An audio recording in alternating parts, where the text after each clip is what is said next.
I'm Eleanor, and I've been a doctor for almost as long as I've been married to Richard. We've had our share of good and bad times, but those 30 years went by quickly. Our big, comfy house was always lively, especially when our sons, James and Oliver, were young. They were very different from each other, but each brought their own special happiness into our lives. Richard and I both worked hard as doctors to create a nice life for ourselves. Over the years, we bought a few apartments and rented them out for extra money. Everything seemed to be going well until one day when Richard came home looking very pale and serious. "Eleanor, we need to talk," he said, sounding very worried as he put his medical bag down. "I had some tests done last week and the results. It's cancer." The months that followed were a blur of hospital visits, treatments, and long waits. Richard fought hard, but the cancer was ruthless. Watching the strongest person I knew suffer like that was incredibly painful. No amount of medical knowledge could prepare me for it. One evening, while we were sitting quietly in the living room, Richard took my hand and said, "Eleanor, if things don't go well, make sure everything is taken care of for the boys. The will is all set, you'll be fine with money." Not long after, Richard passed away. His funeral was very sad. Family, friends, and colleagues came from far and wide to say their goodbyes, but what really got to me was the silence at home after everyone left. Seeing the empty spots where Richard used to be and his belongings just as he left them was heart-wrenching. A few days after the funeral, I was in the kitchen trying to sort out leftover food when James burst in, looking worried and angry. Oliver followed him, looking uncomfortable. "Mom, we need to talk about Dad's will," James said, getting straight to the point. I sighed and put down the cling film. "Yes, I know. Your father left everything to me. He wanted to make sure I was taken care of." James slammed his hand on the counter. "But what about me and Oliver? We're his sons. It's not right that we get nothing." Oliver tried to calm things down. "James, let's not argue right now. Mom is still grieving. We can figure this out without fighting." James glared at Oliver. "It's easy for you to say. You're not thinking about the future." "I am." I leaned against the counter, feeling the pressure of their looks. "Your father and I built everything together. He trusted me to take care of things. But I hear you, James. I don't want to leave you out." "So what now?" James said, crossing his arms and raising his voice. "Do we just wait until you decide it's time to give us our share?" "James, watch your tone," I said, losing my patience. "I am still your mother." Oliver stepped between us, raising his hands like he was trying to break up a fight. "Let's all calm down. This isn't helping." "Mom, maybe we can find a compromise," Oliver suggested. I nodded and rubbed my temples. "Here's what we can do. The apartments that your father and I invested in downtown." James interrupted. "Yes, those." I gave him a look to signal him to be quiet for a moment. "I was thinking you each take one. You can live in them or rent them out. I'll also give each of you $225,000 to help you get started." James was clearly calculating in his head. "And the rest, the house, the money, will stay with me for now. When I'm gone, it'll come to you." "As for your father's wishes," I said firmly, "James, this is fair. I know you want to argue more," but Oliver nudged him. "Let's think about this. Mom isn't leaving us with nothing." James finally nodded, though he looked upset. "Fine, but I want this in writing. No more surprises." "Of course," I agreed. "We'll get everything documented properly." As they left the kitchen, I heard Oliver whispering to James, "Give Mom a break. She's doing her best." James muttered something I couldn't hear and didn't really want to. As I washed the dishes, I wondered if Richard could see us and what he'd think. I hoped I was making the right decisions, but only time would tell. And time, as always, was unpredictable. On a sunny afternoon, which was a rare but pleasant change, James brought Isabella over to meet me for the first time. They hadn't been dating long, but James was clearly smitten. You could tell by how he was fussing over her, which was unlike him. When they walked in, Isabella immediately had an air of confidence, almost like she owned the place. Dressed up in fancy clothes, she strolled into the living room with hardly a greeting, her eyes taking in everything. "Nice place you got here," she said, flipping her hair back and sitting down without waiting for an invitation. James was beside her, grinning like he'd won the lottery. I tried to be a good host and forced a smile. "Thank you, Isabella. Would you like anything to drink? Coffee? Tea?" "Coffee sounds lovely," she replied. Then turned to James. "Make sure it's black, no sugar." James nodded and went to the kitchen, leaving me alone with her. I felt like a guest in my own living room. The silence was uncomfortable until she broke it. "So James tells me you're pretty well off," she said, looking at the decor. "I'm used to a certain standard, you know. My parents made sure of that." "That's good to hear," I replied, not sure what else to say. James came back with the coffee and handed Isabella her cup. She took a sip and made a face. It's all right. Anyway, we've been talking about our future and planning ahead." That's wise, I said, looking at James, hoping he'd give me a hint about where this conversation was going. Isabella put her cup down. Speaking of planning, we're thinking about the wedding. I want something special, as James has probably told you. I found this place that would be perfect for the rehearsal dinner, but it's a bit expensive, about $30,000. I nearly choked on my coffee. $30,000 just for the rehearsal dinner? James quickly jumped in. Mom, it's important to Bella. We want to start things off right. I set my cup down, feeling frustrated. That's a lot of money for just a dinner, Isabella. We need to be more reasonable. Isabella's expression turned cold. Reasonable? James says you have the means. I don't see why we should compromise on something this important. James nodded along, but I could tell he was uncomfortable. He knew this request was excessive. I'm all for celebrating, I said, trying to stay calm, but $30,000 for a rehearsal dinner is way too much. I can't justify that. Isabella stood up, her chair scraping loudly. I'm not used to lowering my standards, Eleanor. I made it clear to James that I expect a certain lifestyle. James tried to mediate. Mom, maybe we can find a compromise. There's no compromise on $30,000 for a dinner, James. That's final. I snapped, losing my patience. Isabella grabbed her purse and glared at me. Fine. If that's how it's going to be, then maybe we need to rethink some things. They left shortly after, and I was left feeling shaken by the encounter. The nerve of Isabella to come into my home, drink my coffee, and dictate how I should spend my money. It felt like a slap in the face and a wake-up call I wasn't prepared for. While I was at the grocery store, James and Isabella decided to drop by again. When I got home, Oliver was awkwardly trying to keep them entertained in the living room. The tension was palpable, the kind that makes you want to turn around and leave, but it was my house, so I braced myself and walked in. Isabella, as flashy as ever, handed me a list as soon as I set down my grocery bags. Eleanor, we thought a lot about the wedding gifts, and here's what we've decided. I hope this will make things easier for you. I glanced at the list she gave me. It was surprisingly sensible: kitchen appliances, some nice china, and even a couple of pieces of furniture. This seems quite reasonable, I said, feeling a bit of relief. I think these are wonderful choices.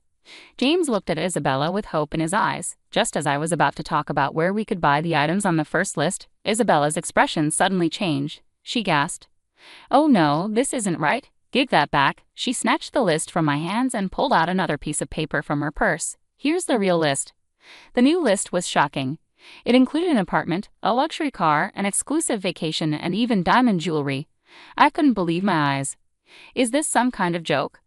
Isabella remained unfazed. No joke, Eleanor. These are the gifts we expect. Only the best for our wedding. I looked at her, then at James, hoping he would speak up or show that he didn't agree with this craziness. But he just stood there, looking torn but silent. I couldn't hold back. James, why are you letting her do this? You know this is unreasonable. Isabella interrupted, her voice rising. This doesn't concern you, Eleanor. You just need to pay up and stay quiet. That's when Oliver stood up, his face serious. That's enough, Isabella. You're not going to talk to our mom like that. This is her house, and you're way out of line. You need to leave now. The tension in the room was thick as James and Isabella gathered their things. Isabella muttered angrily, "This is ridiculous. We'll remember this." Then they left, slamming the door behind them. I sat down, feeling the weight of everything pressing down on me. Oliver sat beside me and put an arm around my shoulders. We'll figure this out, Mom, but you can't let them bully you into giving more than you can or should. It's not right. He was right, of course, but as I sat there with my son, I worried about James. How had things gotten so out of hand? How could he not see what this was doing to our family? The silence that followed was filled with unspoken worries and fears about the future. I knew this wasn't over. Things were only going to get tougher from here. In the weeks that followed, James called constantly, each call more demanding than the last. His tone was desperate, almost frantic. "Mom, you don't understand. I can't look poor next to Bella's family," he'd argue, his voice breaking with stress. "You have the money. Why can't you just help me out?" I sat at the kitchen table, phone pressed to my ear, feeling a tight knot in my stomach. "James, it's not just about the money. It's about living within your means. Bella's expectations are unrealistic. You can't sustain that without going into serious debt." He'd scoff, frustration clearly boiling over. "What do you know about it? I'm not going to live like I need more from the inheritance now." "The offer stands," I said, trying to stay firm. "James, I've agreed to cover half the wedding costs, up to $115,000, and give a $5,000 gift. That's more than generous. Everything has to be agreed upon with me, though. No more surprises." There was a pause, then he laughed sharply. "That's nothing. You're just being stingy. You have a million sitting there. Why are you holding out on me? Because it's not just about the money, I replied, my patience wearing thin. It's about not supporting a fantasy that will ruin you. He yelled so loudly that I had to pull the phone away from my ear. I don't need this. I'll handle it my way. Forget you. And with that, the call ended abruptly. Months went by in silence. I tried to keep busy with daily routines, pushing thoughts of James to the back of my mind, but the calm didn't last long.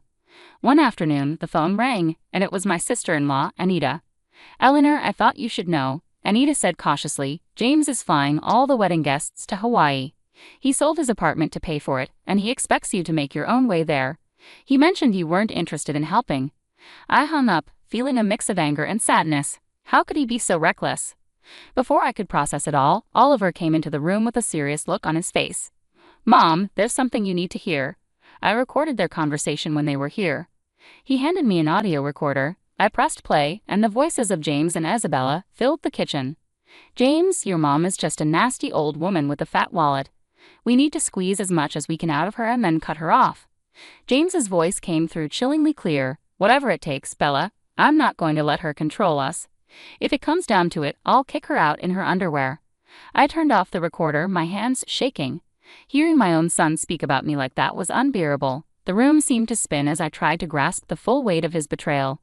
Deciding to fly to Hawaii wasn't easy, but Oliver and I were determined to face whatever lay ahead. When we landed and approached the venue, I was overwhelmed by its extravagance. Flowers were everywhere, lights twinkled like stars across the evening sky, and music floated in the air. As we entered the gathering, I saw James and Isabella mingling with guests, looking like a picture-perfect couple with their smiles and laughter. It hurt to see my son so lost in this artificial world. Before I could move closer, Isabella spotted us. Her smile vanished, replaced by a scowl. She marched over, her high heels clicking sharply against the stone pathway.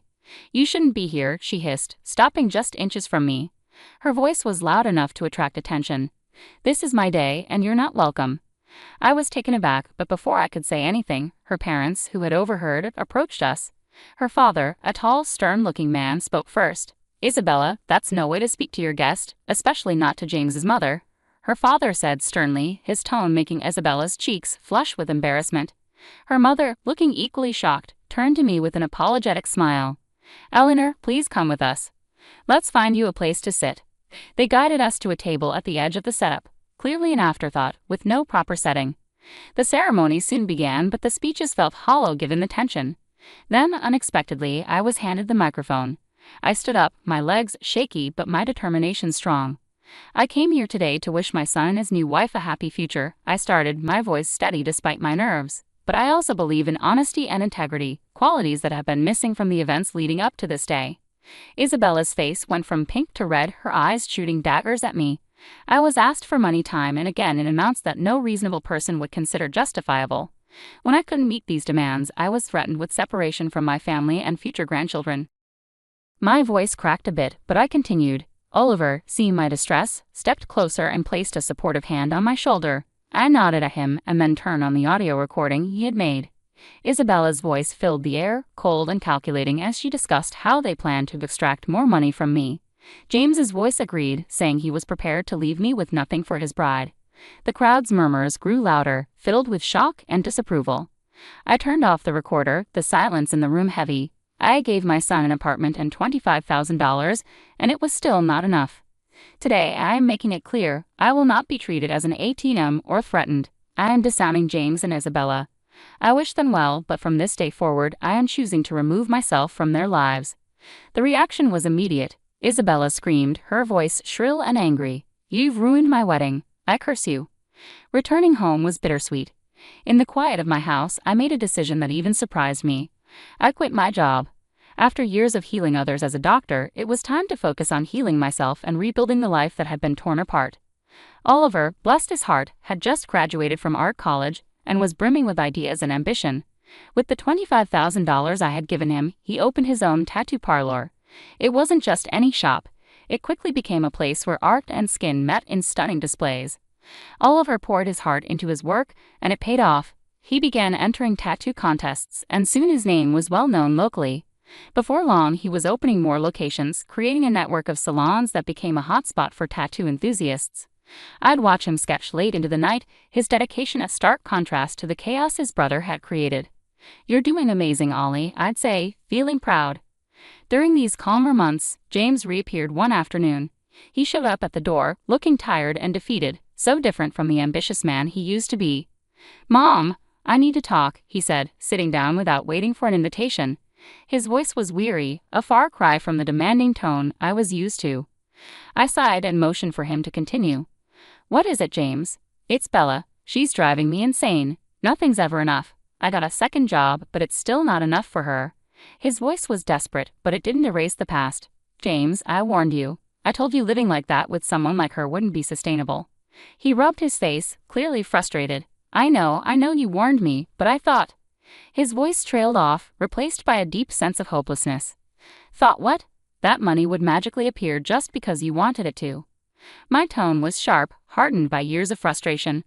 "Look at your brother. He started with the same amount and built something of his own without stepping on anyone."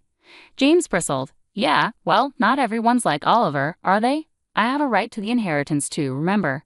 And when you're gone, it'll come to me." That was the last straw. "Get out, James," I said firmly. "And don't come back, not this time. You chose your path." His jaw tightened, and for a moment, I thought he might argue further. But instead he turned and walked out, slamming the door behind him. In the quiet that followed, Oliver came downstairs, having overheard the end of our conversation. "Are you okay, Mom?" he asked softly. I nodded, wrapping my arms around Oliver. "I'm okay now, thanks to you. Let's focus on the good we can create and the life we can build together." He hugged me back, his presence a comforting reminder that not all was lost. In that moment, I felt that despite the hard patches, the journey was still worthwhile. We had each other, and that was enough to keep moving forward. Once the storm with James had passed, our home settled into a peace I hadn't felt in years. During this calm period, Oliver introduced someone special, Sarah. She was everything Isabella wasn't: kind, humble, and genuinely caring. As the weeks turned into months, their relationship deepened, and they soon announced their engagement. Unlike James's extravagant wedding, their ceremony was a simple, heartfelt event in our backyard. With flowers from the garden, homemade decorations, and a small group of close friends and family, the day was perfect. During the reception, I pulled Oliver aside. "You've chosen a wonderful woman," I said, my voice choked with emotion. He squeezed my hand and smiled. "I learn from the best," he replied, giving me a knowing look. Life moved quickly after that. They sold the apartment I had given Oliver, adding some of their savings to buy a small, cozy house just a few miles away. One sunny afternoon, while we were having tea in their new living room, Sarah shared some exciting news. "Eleanor, we're expecting twins," Sarah announced, her eyes sparkling with excitement. I nearly dropped my cup, overwhelmed with joy. "Twins? Oh my goodness, that's wonderful." Oliver beamed, his pride clear. "We wanted you to be the first to know. We're really happy, Mom." "Twins," I repeated, letting the words sink in. "Grandchildren." It was a new chapter I was eager to embrace. As for James, news about him was rare. The last I heard, he had divorced Isabella. She had taken almost everything in the split, leaving him to start over in a different city. Despite the pain he had caused, it hurt to know he was out there struggling because of his choices. One evening, as I was looking through old photo albums, Oliver came and sat beside me. He noticed a picture of James and me from years ago. "Do you ever hear from him?" he asked softly. I shook my head. "No. After everything, he's chosen his path, and I have to respect that, even though it breaks my heart." Oliver put an arm around me. "He's still my brother, Mom. Maybe one day he'll come around." "Maybe," I agreed, though I wasn't entirely sure if I believed it. But for now, we had plenty to look forward to, especially with those twins on the way. Oliver chuckled. "Yeah, you're about to be the busiest grandma in town." We both laughed, the sound filling the room with warmth. Despite the past, the mistakes and hard patches, this moment with Oliver felt like everything was exactly as it should be. Life was moving on, and so were we, with new hopes and dreams just on the horizon.